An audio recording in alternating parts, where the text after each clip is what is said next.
Welcome to Rhyme and Reason, hosted by Dr. Barry. Today, Barry welcomes co-founder of InTheRooms.com, Kenny Pomerance. And now, here's Dr. Barry Ryman. Welcome, everybody, to episode 9 of the Rhyme and Reason podcast. We are so excited to have you guys here. We are going to have an awesome show today with a really killer guest. Somebody who I have known for the better part of, it's been almost 26 years that I've known this fine, stellar gentleman. His name is Kenny P. We're going to get into him in a minute. You know, this week has been, you ever have those weeks that, some weeks that just drag, and then there's other weeks that literally tend to fly by and you can't even remember why or what happened or what you've done. That's the kind of week that I'm having. It's been a blur. It's a week that, I've personally gotten a lot of stuff done and accomplished, which is always a good feeling, but it's also one of those high stress, high output type weeks that we tend to encounter when we have a life. That doesn't mean it's a great life or a bad life. At times in life we get busy, and this has been one of those weeks. And just to give a little backstory, we're in the process of, selling a house. And when you're selling a house, you find all the things that are kind of wrong with a house before you actually have that open house to try and sell it for the value you're trying to get for it. So this has been the week of handymans and landscapers and flooring guys, and this has been the week of staging and the realtor and photography and all that good stuff. And speaking of photography, that's another thing my guest does. I doesn't do it for real estate. He does some really cool photography that in all my life, I don't think I could ever be in a position to catch the shots that he catches, but we're going to get into that. Anyways, and it made me ponder. We get clean. We get a life. Sometimes we forget how shitty things were for a long time. And then we come into recovery and life gets really great. And we start to get stuff in our life. And I think this is something that the listeners can relate to, especially people who have been in recovery for a long time.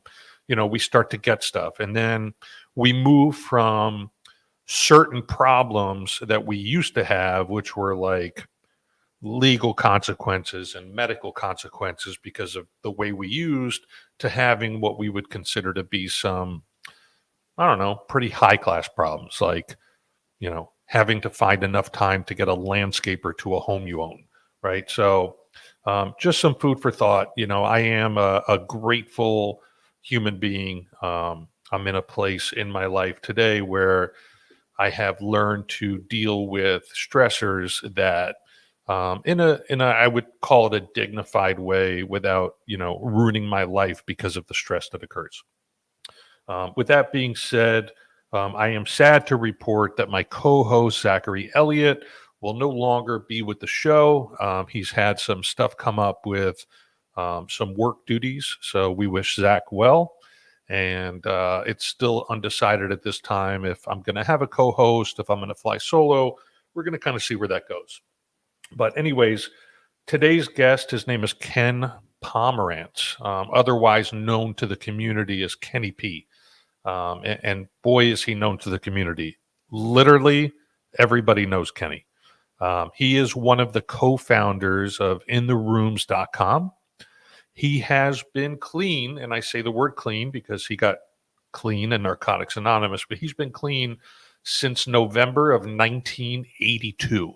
I am certain that we have listeners here right now that are listening to this podcast or watching this podcast, or that will be listening to this podcast on Spotify, that were not around since 1982. They weren't even born.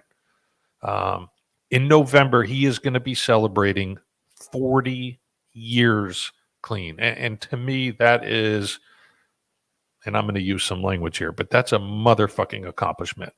Okay. 40 years that he has not picked up a substance. Back to intherooms.com. His website is a resource center for anybody struggling with addiction. And it is, in fact, the world's largest global recovery community that exists. Well, I said the world's largest, so that would be in the world. Their website hosts online video meeting. And what I think is interesting, from everything we've been through with COVID, these online Zoom meetings that have occurred in the 12-step communities since the start of COVID, this was something In the Rooms was doing way before COVID started. They were hosting online meetings. You raise your hand to share. There's a chairperson. You do the readings. And it's worldwide. And it was all hosted on the site. But we're going to get into more of that. Greg, if we could bring Kenny on. Kenny. This is, and I'm just going to be honest, okay? This is new for me because normally I have somebody to kind of banter back and forth with, and, prior to the actual guest coming on. So there's nothing harder, in my opinion, than literally talking to yourself when you're not alone. What are your, what are your thoughts on that? We all talk to ourselves, right? Maybe not out loud, but in our head, we have 8,000 conversations a day that I'm sure, if anyone ever took an hour to be in my head, they would literally, give up their left arm to get out. So even with almost 40 years clean, I am sure that at times, maybe more times than not, your head could be a dangerous place to be too. Is that correct? Absolutely. Yeah. But you can banter with me. I'm so excited. I feel like I was Tom Hanks, playing with Wilson, the volleyball, all alone on an island. And now I have like a guest, there's like a person in front of me that's nodding his head and I can actually see that he can hear me. I don't know if people on the other end are rolling their eyes or what's going on. Anyways, I'm so happy to have you on here. I've known you and your beautiful family for a very, very, very long time. Just to put this out there, Kenny was at my very first NA meeting. I remember that meeting vividly. I remember you. I remember Patty Sherman, Bonnie, Seth. Right. I'm going to shout out a couple of names, but the question is, yeah, and you hear it a lot. It's almost like a running joke. Kenny was at my first meeting. Kenny was at my first meeting. Kenny was at my first meeting. Like, dude, who was at your first meeting? Stevie D, my sponsor. Okay. Yep. My sponsor. Little Sue, who's still coming around. There are a bunch of people that were at my first meeting that are still around today, which is a good thing. And Patty Sherman. Yeah. So, okay. Yeah. So I haven't heard it often. You hear 8 million times Kenny was at my first meeting, but you never really hear I was at Kenny's first meeting. And part of that could just be attrition, right? Let's just say, 40 plus years ago, some of those people might not be around anymore. Okay. A lot of people aren't around. Okay. Sad. A lot of people aren't around. And we're going to get into that, right? Aging, and I know you are going through some stuff, and I'll leave that up to you if you want to talk about it a little bit later, but aging can be a bitch, okay? We get older, we have consequences of what we put our bodies through when we were in active addiction, and that's not always the case. We might not have those it might just be something that would have developed whether we abused ourselves or not, but, aging is a bitch. And as we get older, especially when we look at the population of people who have been addicted to substances, we put ourselves in harm's way more than anybody could ever put themselves in harm's way. There's not a more dangerous job on the planet than active addiction. And all of this is kind of just flowing off my head right now. But we really do ourselves a favor when we surrender. Okay? On more levels than we could even possibly imagine. On a health level, on an emotional level, on a level for our families, our employees, our employers, whoever, like we do such a gift by surrendering and letting go of that thing that has been taking us down for so many years that we don't even realize at the time the impact and the future impact it will have on other people. Like you are a trailblazer. Okay. And there, I don't think there's a better word to describe it. You are personally responsible for helping thousands upon thousands of people find recovery. And you could be Who would have thunk it? you could be humble and say, oh no, they did the work. No, fuck that. You are responsible for helping thousands and thousands of people find a better way of life. I don't think there's a bigger gift that's given. That's for sure. Yeah. I mean, so tell me, and I already know some of your story, but our listeners don't. You had, from what I remember, when you talk about your life and active addiction, I believe you had a dad who was the captain or the chief of the police department. You had an interesting situation of what your life looked like when you were in active addiction. Can you talk a little, if you remember back that far? Very funny. Can you talk a little bit about what life was like for you before you found the rooms? Sure. Yeah, I'm an open book.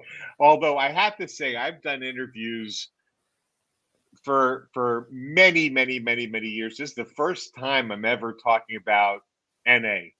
I always say a 12-step program, but the cat's out of the bag, so I don't care. I got clean in NA, and I'm very grateful for Narcotics Anonymous for straightening out my life, and it was a mess. My dad was a police chief for many, many, many years. He was a very public, very visible man on television all the time. And actually, my mom was an actress. So there were times where I was just blown out of my mind, sitting on the couch with a clicker. That's called a remote control these days. And and watching both my parents. My father would be on the news, and then my mother's Man from Glad commercial would come on, and I'm sitting there blitzed, with my life in shreds. My entire story could be really told by my car incidents. I wrecked car after car after car, and I finally got clean after my 5th DUI. Now, most people would stop after their first or second, but no, I did not believe that I had a drug problem. I just didn't. I figured I was the wrong place at the wrong time, and but I knew I had a driving problem. I knew I had a driving problem, and all of my arrests came with resisting arrest with violence. And my father used to say, Kenny, you're going up against the guy with a gun and a big baton and these strong guys. Why would you do that? And I couldn't answer him. It was just, I was not myself. I used drugs, then I would transform into this other person who wasn't ready. And in fact, after I got clean, my dad went through a long list of my arrests. And he said, Kenny, you were in New Orleans in March of 1975. What were you arrested for there? Public indecency, public intoxication. And believe me, I have public indecency as res, but that's another story. And he says, that was Mardi Gras. I said, yeah, because with 1 million people in the streets, they picked you out to arrest for a drug. Everybody's drunk, but they got me. I had no, I remember sitting in a bar, having a drink or two, and the next second waking up in a jail cell.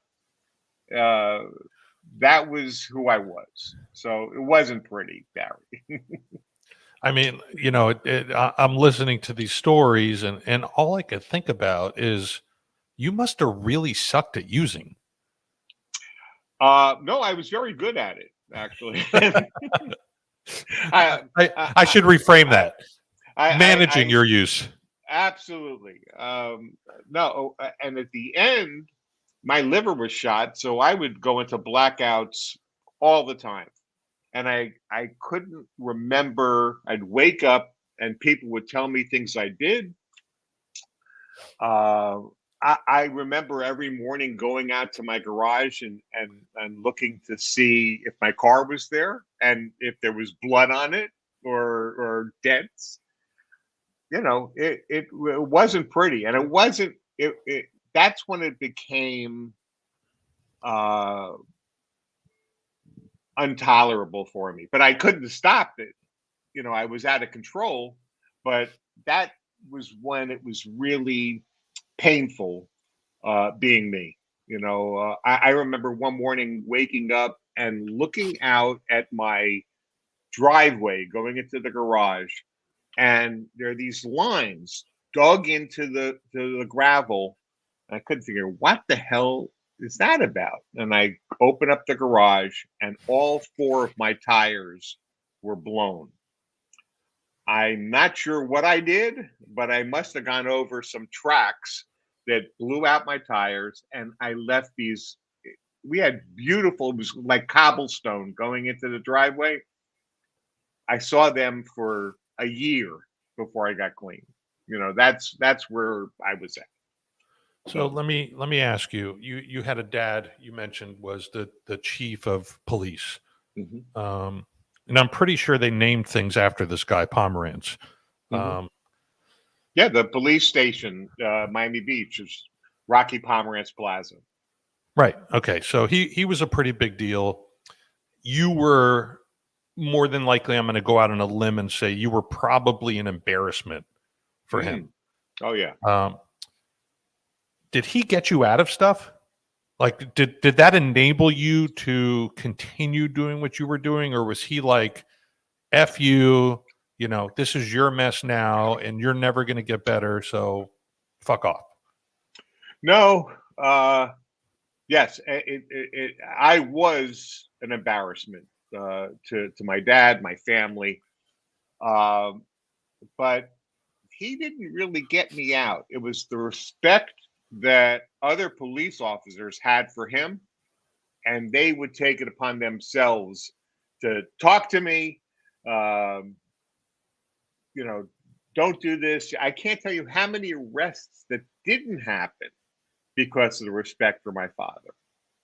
That I didn't get arrested, but my dad really didn't enable me, other than my DUIs. He would hook me up with the former state's attorney to get me off. So in that respect, yes. But in the end, what happened, my last DUI, my father said, I'm done. I'm not getting involved in this. You're on your own. And that was really what caused me to seek out recovery. It was actually, he knew a physician that was a drug addict in Miami Beach, and this physician was his name Jules Trop? It was Jules. I had gotten high with Jules. Mm-hmm. And you guys were naked smoking crack, or I think there was some kind of story in a house. Yeah, it was not crack. I never did crack. Freebase. Freebase. Sorry, freebase.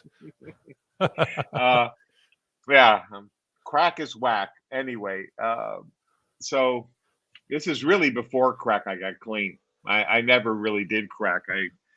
It's one of those one of those things you get to hear about but didn't do. Yeah, I But mean, you should really try it one day. It's really great. yeah, You know, I not heard. addictive. Yeah, I never did an OxyContin. Yeah, Me either. Yeah. Anyway, so yeah, we called Jules and to do an evaluation to see if I was a drug addict.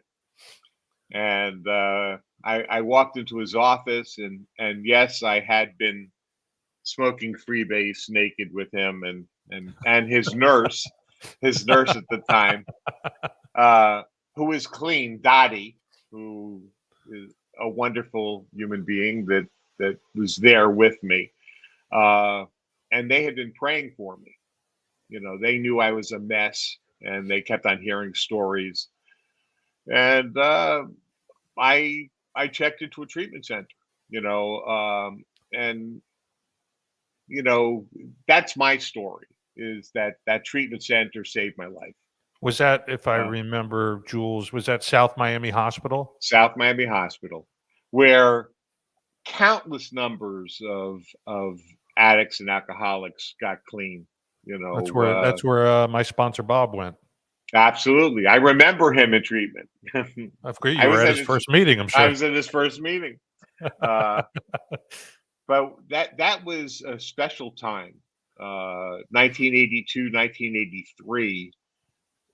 In many ways, was the birth of Narcotics Anonymous. Even though NA started in 1953, it was really in 82 and 83 in South Florida where a lot of the growth took place in Narcotics Anonymous.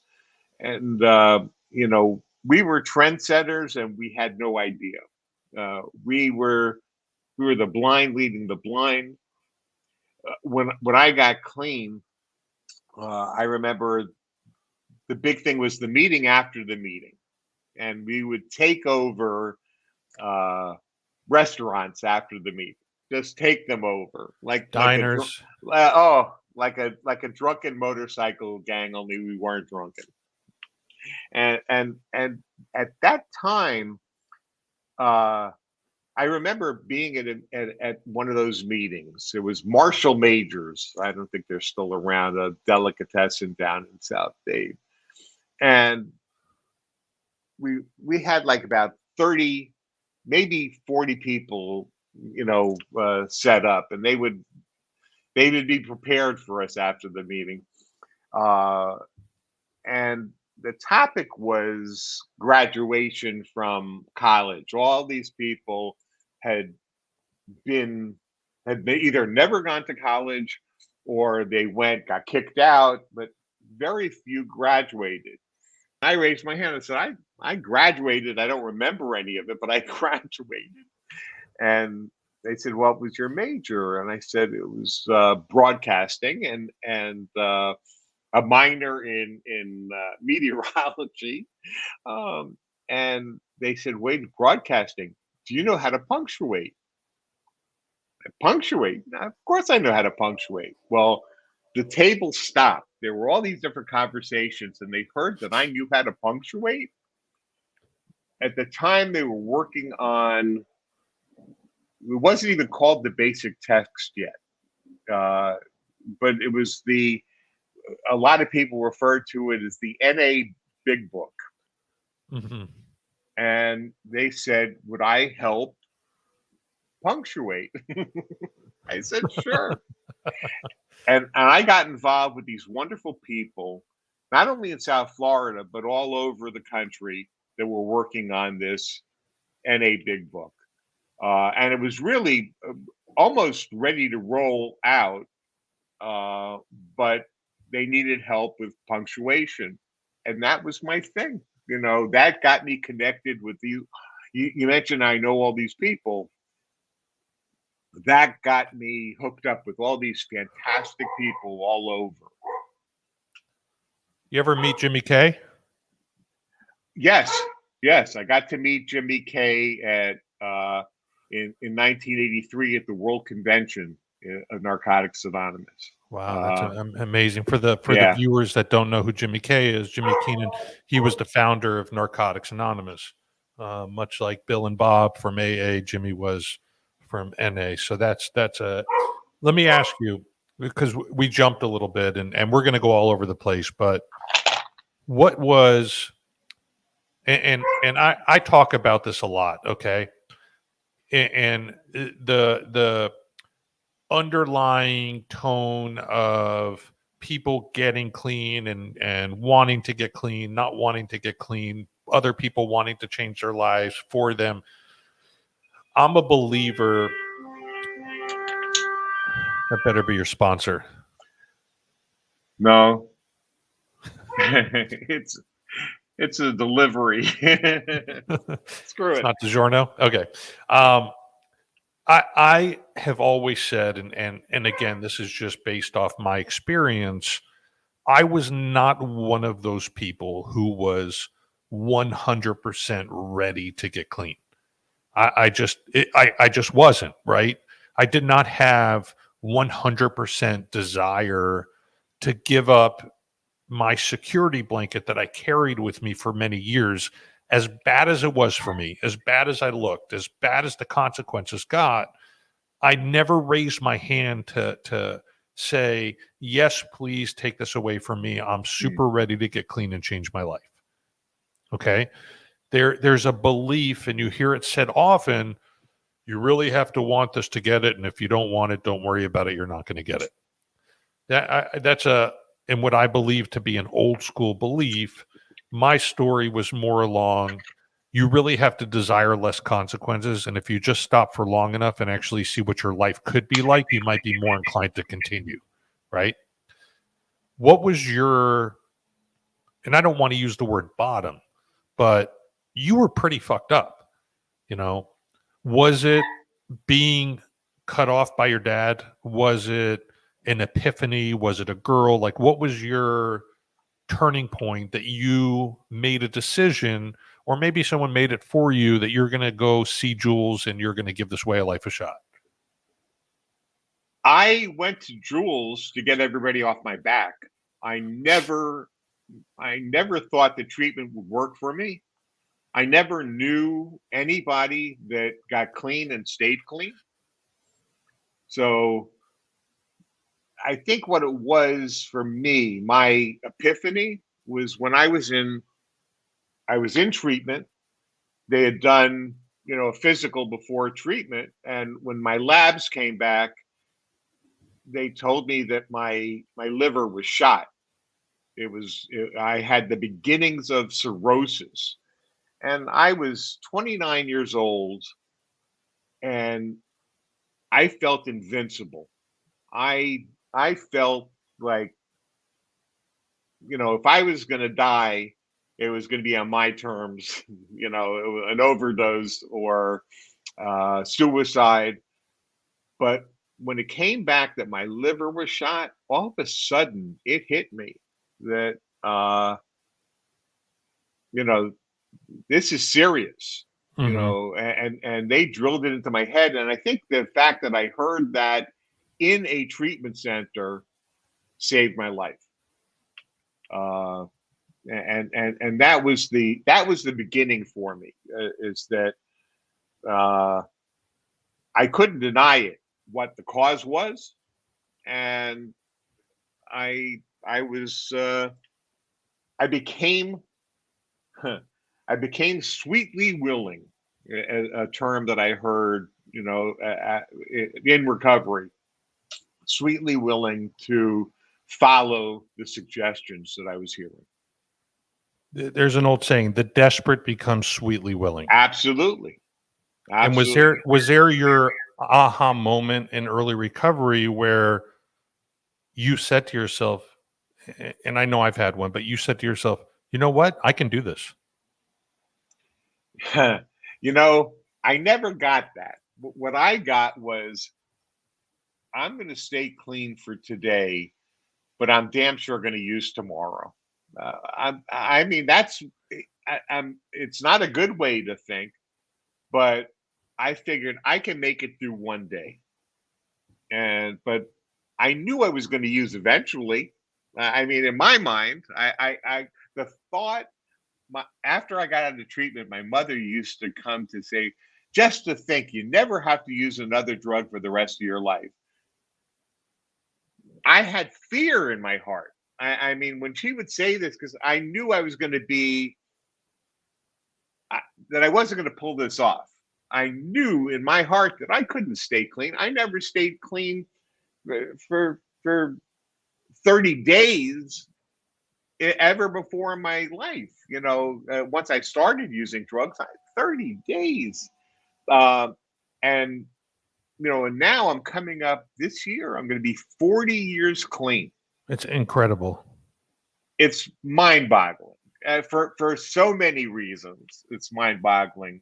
And I've been through surgeries. I've had to take medications, but I still, to this day, I don't take pain meds. To this day, I've had kidney stones. It's not worth it to me. And my wife says, "Don't be a martyr."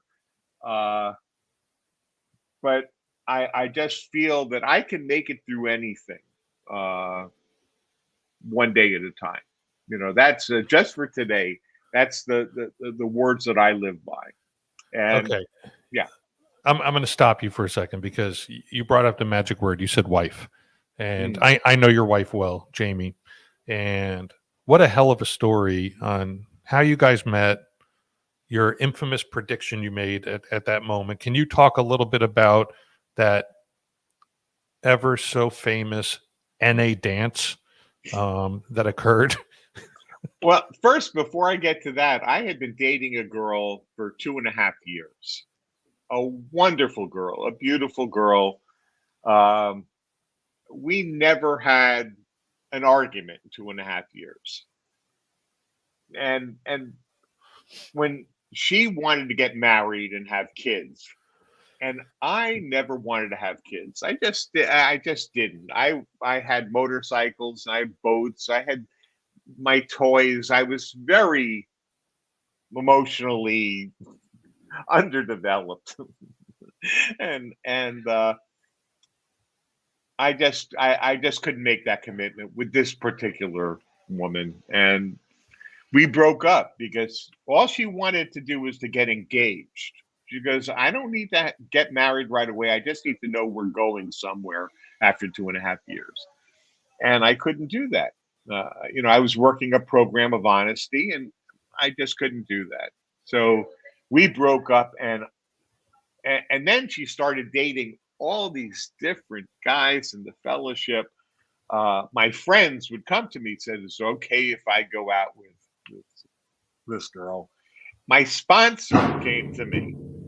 That's when you know you love your sponsor, is when you say, "Yes, go ahead and date this girl that I was still in love with." Anyway, we broke up, and it was about 6-7 months later. I was at an NA dance, and I walked in. I see all the usual suspects, all these girls that I had already dated. I should say also that at this time, my business partner, Ron Tannenbaum, RT we call him, he came up to me for like months saying, "There's this girl. She is your type of girl. I'm telling you, you would love this girl." And she was up in Broward. I was down in Dade County. I said, I'm not interested. And I walk into this dance and I look around and I see the usual suspects, and I'm on my way out. And I'm like in a depression that, I screwed up. I never should have broken up with this other girl. And I see Jamie coming in, and she goes up to RT's girlfriend at the time. And I Was that search Phyllis? out. Absolutely. Okay. And they had been dating for 5 years at that time. And I see her go up to Phyllis and hug, and they're talking. And I go find RT. I said, "Who is that girl?" He goes, "You schmuck. We've been, we, I've been trying to introduce you to her for the last 90 days. I said, now I'm ready. And we went out, we danced, we talked. 15 minutes after I met this girl, I went back to RT and I said, I'm going to marry that girl. I told anybody, I said, this is the girl for me. And the short story is we went out the next night. Actually, she went to a beauty parlor and said, I am going to go to Joe's Stone Crabs with this guy. I just met him, but oh my God, he's wonderful. And she mentions Kenny Pomerance, and both people on either side of her at this beauty salon said, oh, stay away from him. He's trouble. Oh my God. And so she calls me. She goes, people are saying that you dealt drugs and that you're a drug addict. I said, I'm a drug addict. And yes, I have a story, but let me tell it to you tomorrow night at dinner. And no, it was tonight. It was that day, she was going to dinner with me. Anyway, we got together and that was it. It was a... Didn't you buy a ring like in 2 weeks or? I bought it. Let's not get crazy. 3 weeks. Okay, 3 weeks. And I proposed to her in a handsome cab in the middle of Central Park. And now you've been married for how long? 35 years. Unreal. Yeah. 35. Yeah, coming up on 35 years in December. Yeah. And I could tell you, she's a wonderful human being. Absolutely. So Absolutely. you hit the lottery. She's super supportive of you. Has always been supportive of you. She's super involved with the program herself and has always been involved with the program and helping other women. I mean, you guys were, if there was anything that was ever meant to be in your life, and if it you talk about it's following your gut, right? You follow your gut. I mean, 15 minutes after meeting her, you said you wanted to marry her. And more importantly, for those people that are listening to this new in recovery and said, oh, well, it worked for Kenny P.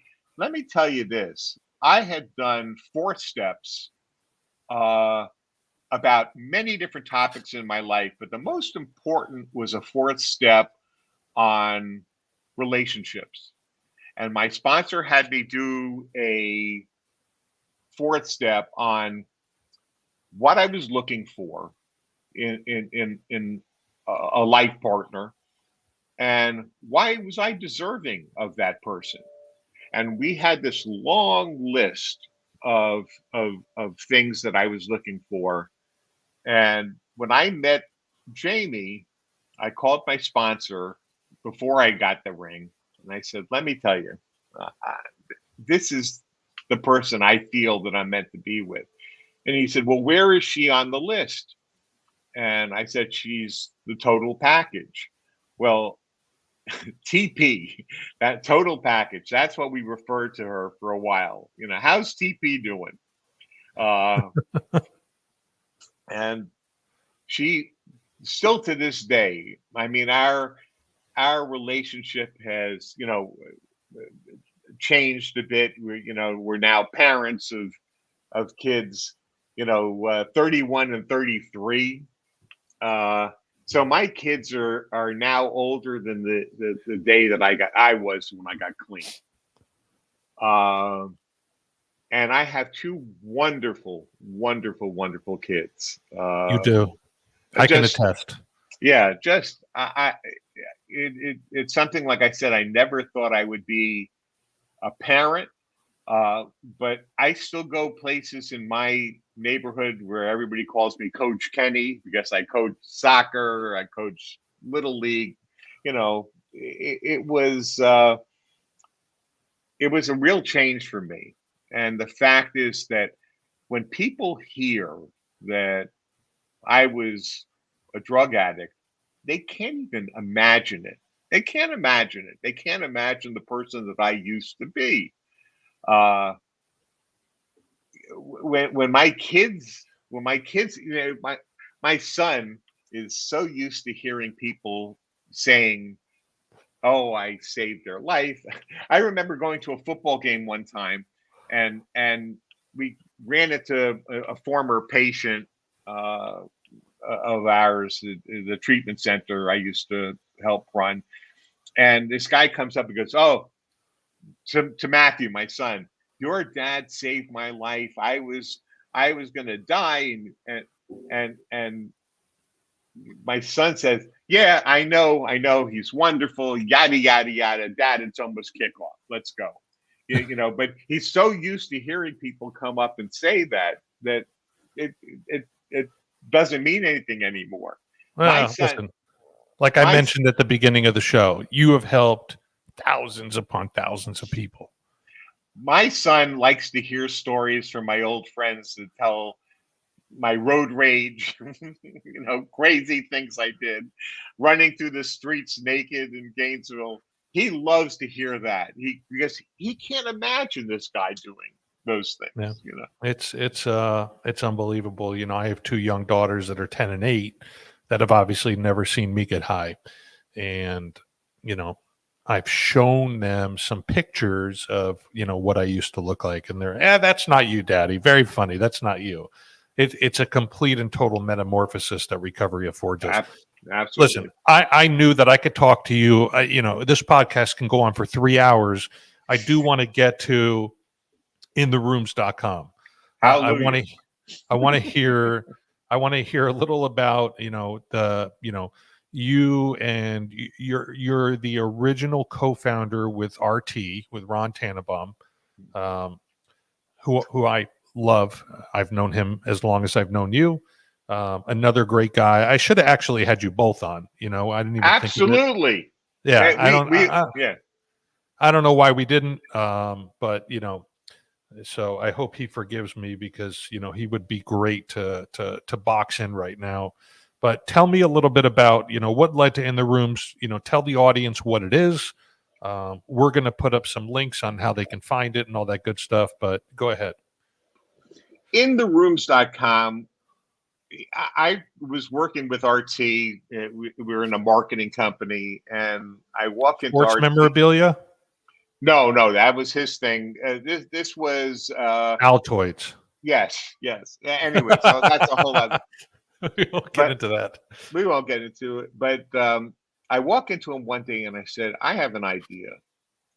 What about a MySpace?" There are people that will have no recollection of MySpace, but it was one of the first social networks. I said, "What if we were to do a MySpace or a Facebook for recovery? Where addicts can get on and share with one another online." And he goes, "Let's do it." I said, I thought he was just kidding me. I said, "No, I'm serious. I really want to do it." And the truth of it is that I have ideas all the time. If it wasn't for our T and his focus, it never would have happened. I've said this many times. RT was the glue that held In the Rooms together. But once we came up with it, we made a board of what we were looking for. One of the first things we put down there was online meetings, and this was almost 14 years ago. Yeah, online meetings couldn't happen, but in our mind, it was one of the things that we wanted to accomplish, and it was a global recovery site for people in addiction, for those seeking help, and the family, friends, and allies of people in recovery. We wanted to have Al-Anon and Nar-Anon meetings. We had all these ideas, and we put them down on paper. We put them on a big board, and we followed one by one. We had some investors that got involved. We had the early raise of investors, and then one day we went to a funeral. It was Mal's father-in-law passed away, And we went to this funeral, and we didn't want to go. We were down on South Beach, and the funeral was way up in the middle of Broward County. It was a schlep, but we said, it was Mal, a guy that I got clean with, our CPA, our friend, uh, and we went. We went against our better judgment. We drove all the way up there, and we sat down. And there's this guy that recognizes RT from Hebrew school, and he says, "Oh, what are you up to these days?" And we knew that he was in a company that was very successful, that had just bought him, I don't know, I think it was a Ferrari for his Christmas bonus. So he was doing well.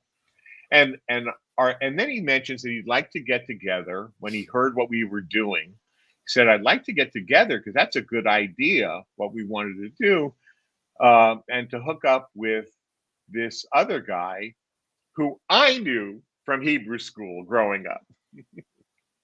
So we met, and they agreed to put in a lot of money into helping us build our dream. They only lasted a year with us rather than a long-term plan, because things got bad in their business. But it got us off our feet, and everything that we did fell into place. We mentioned to people. We never had anybody who said, "Oh, it's a terrible idea." Actually, I had a cousin of mine that had built businesses in his past, and we went out to meet with him in San Diego and do a presentation. Well, I found out later on that the purpose of getting us out there was to tell us, "Don't do it. It's a terrible idea. You're never going to get people to do this." And we went out and did this presentation for him and this other guy who was supposed to be the bad guy in this meeting. He was the one supposed to say, "Listen, don't do it. This is not a good idea." And we went out and made this presentation. And by the end of the presentation, they started out like this. And by the end of the presentation, they have their feet up on their desks. They're saying, "This is a fantastic idea. You got to do it." And they gave us some ideas how to do it. Some of them were terrible ideas, but they gave us some books to read, and we just did it. We just did it. And in the rooms, everything fell into place. We went to a music festival, a 12-step music festival down in the Keys. We brought Richie Supa with us, who flew in a private plane that we arranged for. I mean, it was all these things that happened. He killed it on stage. And Richie Supa is a former member of Aerosmith. And everything fell into place. At the time, we were trying to get 10,000 people online, and people were saying, "Oh, you'll never get 10,000 people." And right now, I think we're oh, RT's going to kill me for this. I think we're just over 900,000 members in the rooms. That's unbelievable. I mean, you guys, we're talking close to 1 million members of intherooms.com. And I'm certain, Kenny, because, I've known about it forever, but I'm certain there are people listening today that are like, "In the who? In the what?" People don't know it exists. And, this is not something that could have happened, even if the technology was there. This couldn't have happened 20 or 25 years ago because of the stigma that was associated, with addiction, anonymity, right? And people are saying, "Well, how does this relate to, staying anonymous and at the level of press, radio, and films and blah, blah, blah, blah, blah," right? How do you address some of that stuff? Well, I said at the very beginning of this is the first time I mentioned Narcotics Anonymous in any interview. I always mention a 12-step fellowship. But then they got me clean. And I think that stigma has faded. When we first started, that people wouldn't put their photograph up on their profile page. And then it was almost a joke. Every guy had a picture of a fish in his profile, because that's the only pictures people had back then. You know, and then it became on a motorcycle. But it has evolved since we started in this short period of time, 14 years in October. Everything has evolved. The stigma has been fading. And I don't really care. You know, I think if Dr. Bob and Bill W. were alive today, I don't think that staying anonymous at the level of press, radio, and film would hold true anymore. I think they were both cutting edge, but you know, it's up to us, you know, what we want to do, and it's our personal anonymity. That I'm not saying that I saw you in a meeting, although I did see you in a meeting. My first one. Yeah, your first one. You brought up you brought up Richie, and you know, obviously Richie is a big part of what we do at Recovery Unplugged. Richie is one of the partners there. As you mentioned, he was a former member of the band Aerosmith, and he actually wrote a song for you guys called "In the Rooms," which I believe, and you can correct me if I'm wrong, but I believe it won a Prism Award.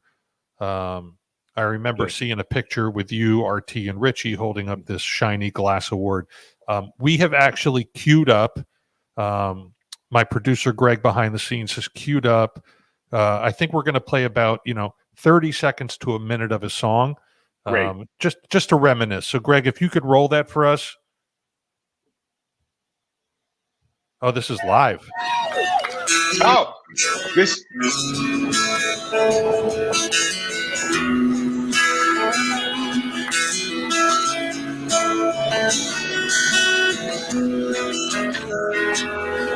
In my younger years, let my spirit run. Getting high, drinking all the time, just for fun. And I don't know where or when I crossed that line. I started dying.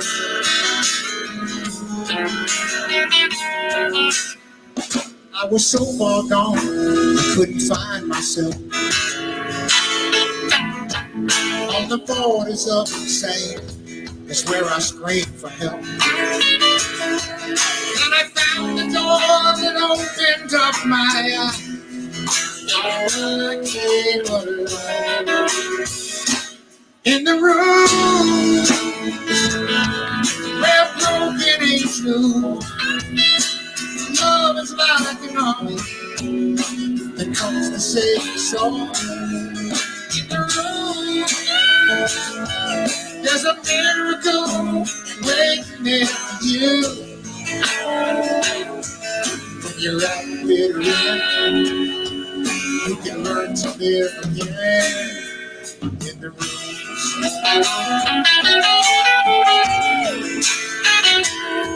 All right. The story behind that is that Richie said, when we were just about getting ready to release In the Rooms, he said, "Is there anything I can do to help you guys?" And I said, well, you know what, in a perfect world, you'd write us a song. And he did. He did. It took about 6 months. And then one night I'm in the car with my wife and I get a phone call from Richie. It's like 10 o'clock at night. And he goes, "I did it. I did it. You have to hear this." And he played it for me in the car radio, in the car phone. And I was blown away. He called RT. He was blown away. And it won an award. I mean, the Prism Award. lyrics. The lyrics are in the rooms where broken angels go, where love is like an army that comes to save your soul. Mm, mm. In the rooms, there's Sing a it now. miracle that's waiting there for you. When you're Yeah. at your bitter ends, you can learn to live again in the rooms. I mean, how fitting is that, and how cool. And, Richie, who still performs at our facility every Tuesday and Friday. Tuesdays, he does like a lyrical analysis group with the clients, a very private, intimate live musical performance group. And then on Fridays, he does what's called the Feel Good Friday groups, and he jams with his band. And every once in a while, he pops out within the rooms, and every time I hear it, I think of you guys, and I just can't help to think like, what an awesome concept this website has been. How many lives, again, you have touched both directly and indirectly. And I know, because I know you and I know your history and I know the path that has gotten you here, this hasn't been easy. Okay. This has been riddled with challenges and obstacles and curveballs and mountains that you have to climb over. But the one thing you guys have always done, you have preserved the integrity of this website. Okay. That there have been multiple offers for lead generation, for treatment facilities. And the one thing you guys have always done, and I'm going to say it, you guys have never sold out. Okay. You have not been a sellout. And I put air quotes for people who are listening that can't see this. And I think that speaks volumes of who you are and who Mr. Ron Tannenbaum is. And I don't know if you want to comment on that. We're getting pretty close to the end of the show. So I just wanted to put that out there, that you are a man of integrity. I pride myself on that, and RT does as well. That's been our guiding force. Once we got clean and we decided we wanted to stay clean, we couldn't live dirty. So, yeah. That's a good point. I mean, they say integrity is what you do when the lights are out and nobody's watching. We can all be a certain face in front of people, but it's the face behind people that really matters. And they one of the oldest sayings in the book is that the longer you stay clean, the road gets narrower. Right. And, I was taught we could do whatever we want in recovery. Just be willing to deal with the consequences. And what you find is once you start working these steps and you're hitting these meetings and you're trying your hardest to live a life of integrity, is that when you do unintegral things, it hurts. You feel it. So, no one, I remember, Kenny, and you remember this, when I first got clean after, working for my father for 6 months as his bitch, I took a job at Blockbuster Video. And I was doing some unintegral things while working at Blockbuster Video. I was stealing. And with a year clean, I got fired from my job for stealing.